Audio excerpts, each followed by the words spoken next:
Hi friends, welcome to my channel April string. ഞാനിവിടെ ഇത്രയും പച്ചക്കറികളാണ് എടുത്തിട്ടുള്ളത്. നിങ്ങളുടെ കയ്യിലുള്ള പച്ചക്കറികൾ എടുത്ത് പോരെ നമുക്ക് ഒന്നിച്ച് സാമ്പാർ ഉണ്ടാക്കാം. അതിനായിട്ട് ഒരു പിടി പരിപ്പ്, അതിലേക്ക് 1/2 ടീസ്പൂൺ മഞ്ഞൾപ്പൊടി, 1/2 ടീസ്പൂൺ മുളക് പൊടി, കുറച്ച് കല്ലുപ്പ്, ആവശ്യത്തിന് വെള്ളം ഒഴിക്കാം. ഇതാണ് നമ്മുടെ മെയിൻ ഇൻഗ്രീഡിയൻറ്റ്. ഞാനിവിടെ 1/2 ടീസ്പൂൺ ഉലുവയാണ് ഇട്ടിട്ട് 2 വിസിലാണ് പരിപ്പിന് ആവശ്യമായിട്ടുള്ള വേവ്. അടുത്തതായിട്ട് നമുക്ക് സാമ്പാറിക്ക് ആവശ്യമുള്ള പൊടികളൊന്ന് മിക്സ് ചെയ്ത് വെക്കാം. അതിനായിട്ട് ഞാനിവിടെ 1 ടീസ്പൂൺ മുളക് പൊടിയാണ് എടുത്തിട്ടുള്ളത്. എൻ്റെ മുളക് പൊടിക്ക് എരിവ് കുറച്ച് കുറവാണ്, അതുകൊണ്ടാണ് ഞാൻ 1 ടീസ്പൂൺ എടുത്തിട്ടുള്ളത്. മുളകനുസരിച്ച് എടുക്കാവുന്നതാണ്. 1/4 ടീസ്പൂൺ മഞ്ഞൾപ്പൊടി, 1.5 ടീസ്പൂൺ മല്ലിപ്പൊടി, ഒപ്പം നമ്മൾ ഏത് സാമ്പാർ പൊടിയാണോ ഉപയോഗിക്കുന്നത് ആ സാമ്പാർ പൊടി 1.5 ടീസ്പൂൺ സാമ്പാർ പൊടി. അടുത്തതായിട്ട് നമ്മൾ കായപ്പൊടിയാണ് ഇടുന്നത്. 1/4 ടീസ്പൂൺ മുതൽ 1/2 ടീസ്പൂൺ വരെ ഇടാം. ഞാനിവിടെ ഒരു 1/2 ടീസ്പൂൺ കായപ്പൊടിയാണ് ഇട്ടിട്ടുള്ളത്. ഞാൻ വേറെ സെപ്പറേറ്റ് കായം സാമ്പാറിൽ ഉപയോഗിക്കുന്നില്ല, അതുകൊണ്ടാണ് 1/2 ടീസ്പൂൺ കായം ഇട്ടത്. നമ്മുടെ പരിപ്പ് വെന്ത് കിട്ടിയിട്ടുണ്ട്.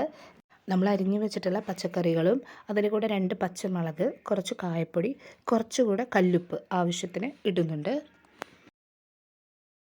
നമുക്കിതിലേക്ക് ആവശ്യത്തിന് വെള്ളം കൂടി ഒഴിക്കാം.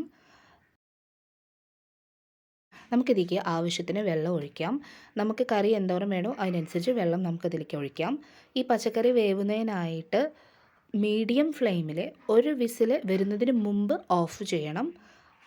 അടുത്തതായിട്ട് നമുക്ക് പൊടികളൊന്ന് ചൂടാക്കിയെടുക്കാം. 1 ടീസ്പൂൺ വെളിച്ചെണ്ണയിലേക്ക് കുറച്ച് ചുവന്നുള്ളിയും പൊടികളും മിക്സ് ചെയ്യുക. നമ്മുടെ പൊടിയുടെ പച്ചമണമൊക്കെ മാറി വന്നിട്ടുണ്ട്. നമ്മുടെ സാമ്പാർ കഷ്ണങ്ങളെല്ലാം നല്ല വേവായിട്ടുണ്ട്. ഇതിലേക്ക് നമ്മൾ ചൂടാക്കി വെച്ചിരിക്കുന്ന പൊടി ഇട്ട് കൊടുക്കാം. ഇനി നമ്മളിതിലേക്ക് മാറ്റി വെച്ചേക്കുന്ന വെണ്ടക്കായും തക്കാളിയും ഇട്ട് കൊടുക്കുക.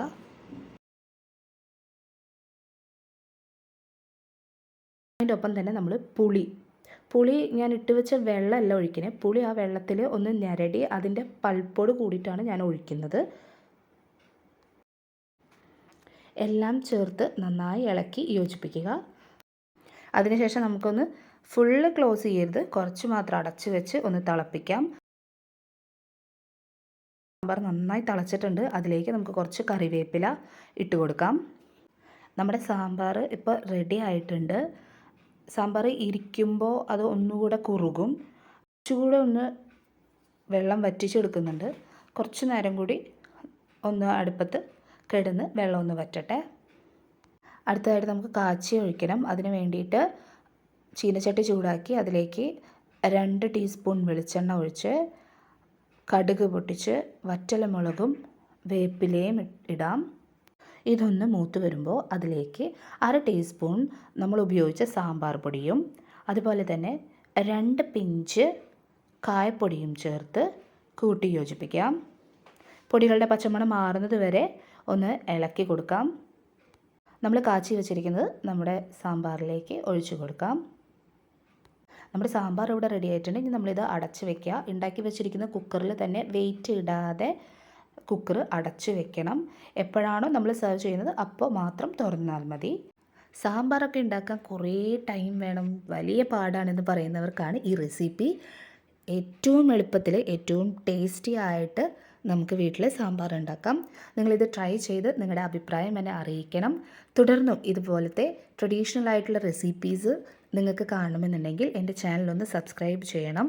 ഇന്നത്തെ സാമ്പാർ റെസിപ്പി നിങ്ങൾക്ക് ഇഷ്ടമായെങ്കിൽ ലൈക്ക് ചെയ്യാനും നിങ്ങളുടെ ഫ്രണ്ട്സിനെ ഒന്ന് ഷെയർ ചെയ്യാനും മറക്കല്ലേ. താങ്ക്